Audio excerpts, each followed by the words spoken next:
Good evening. Welcome to Thinking and Learning for Graphic Designers. I'm going to go ahead and share my screen now. Welcome to week 1 of Thinking and Learning for Graphic Designers. My name is Jeremy Segrist, and this is January 16th, 2021, and this is our 5 to 7 p.m. session, even though we are now starting at 10:26 in the evening. Class will generally start at 5 p.m. on the nose, so please make sure to remove all distractions from your learning area and be ready to give your attention to this class. Additionally, you can set up Blackboard Collaborate in any manner you wish, and there are instructions for extending the attendees panel and selecting the chat panel on the bottom left of this slide. One thing I would like to point out to you is that you should run an audio and video setup before each session, because we definitely want your participation, and it's almost required for this degree and for this class. As I said, this is Thinking and Learning for Graphic Designers, and the text we are going to be using today is Thinking Collaboratively and Learning in a Community of Inquiry. And this is a text by D. Randy Garrison. Specifically, we are going to be focusing on Chapter 2, which is titled Thinking and Learning. Before we begin, we need to do a quality check. So I do understand that most of the participants to this particular web conference will be virtual, but still, in the bottom, there is a raise hand icon. If you are here live, go ahead and please raise your hand if you see the red light in the upper left-hand corner, which means this session is being recorded. And if you're reading this slide and not able to hear me, I hope you're reading it all the way through, because at that point you will need to adjust or check your audio settings. Our learning objectives for today are that upon completion of this web conference, you, the viewer, will be able to state in your own words how thinking is a socially situated construct and the effect that this has on thinking collaboratively. You will be able to identify how critical thinking is different from self-reflection, and you will also be able to apply the process of collaborative thinking in your own design concept or project.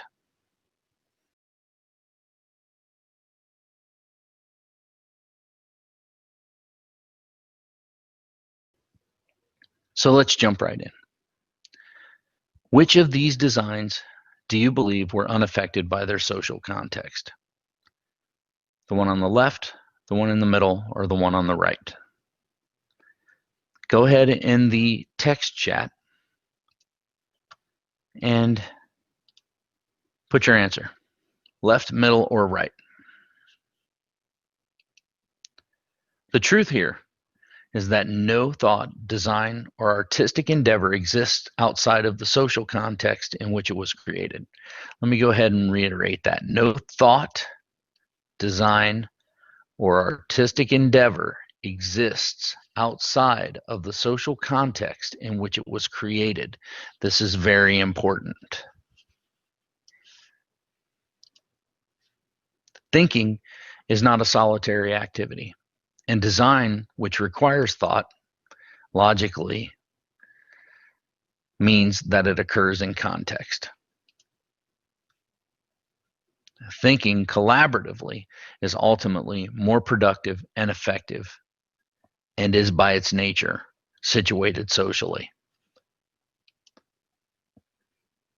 So how does this apply to you? Give me an example. I want you to do this. Give me an example of where the process of thinking collaboratively would benefit the design process.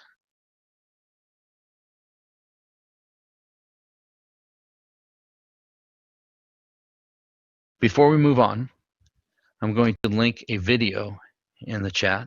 This is a video on design thinking.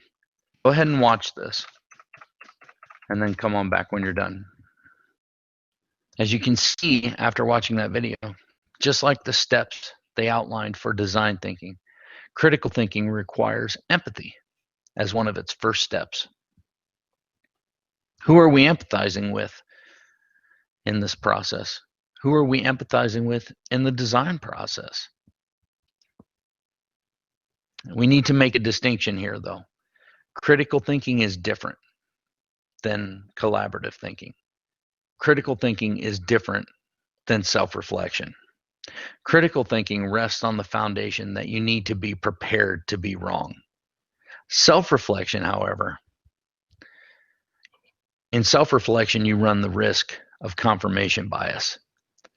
Confirmation bias is the tendency that we all have to move towards those who believe in the same way or believe the same things that we do.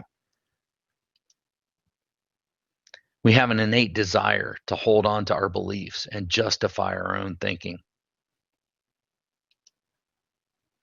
Self-reflection is, in fact, solitary thinking, whereas collaborative thinking is a team sport and much more effective at determining real meaning. So where do we go to find this community, this collaborative thinking team? Where do we go to find the community of inquiry for our own design concepts and projects?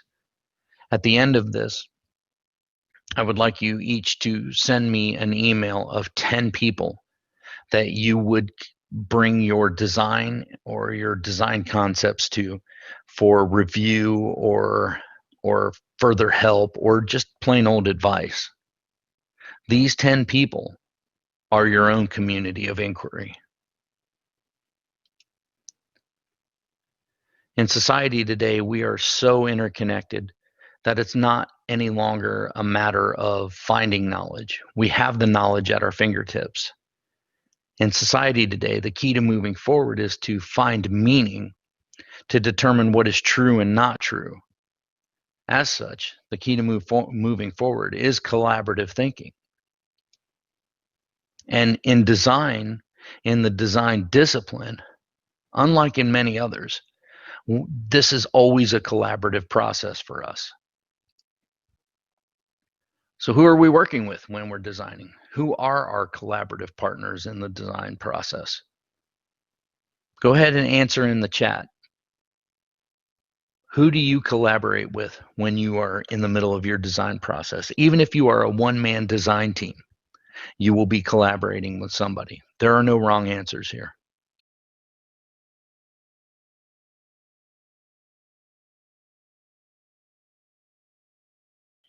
From beginning to end, our discipline requires the collaborative thinking process. I think you should be able to see that by now because it helps ensure that the goal is met. It allows us to stay on goal as we collaborate with people.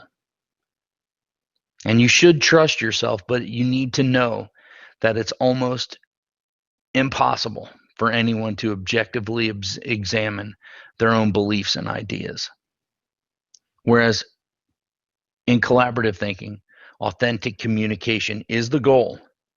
Just like in great design, this is the goal.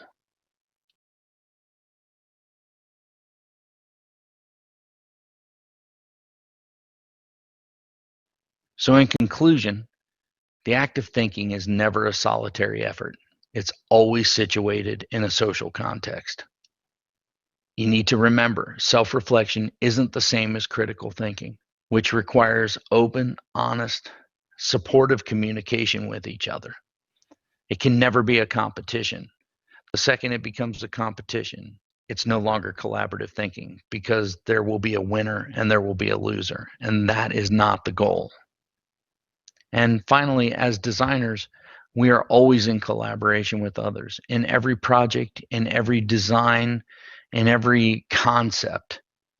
And as such, as designers, we can benefit directly from the process of collaborative thinking. I hope this has caused you to think a little bit and understand how collaborative thinking can benefit designers and the design process. And I thank you for attending.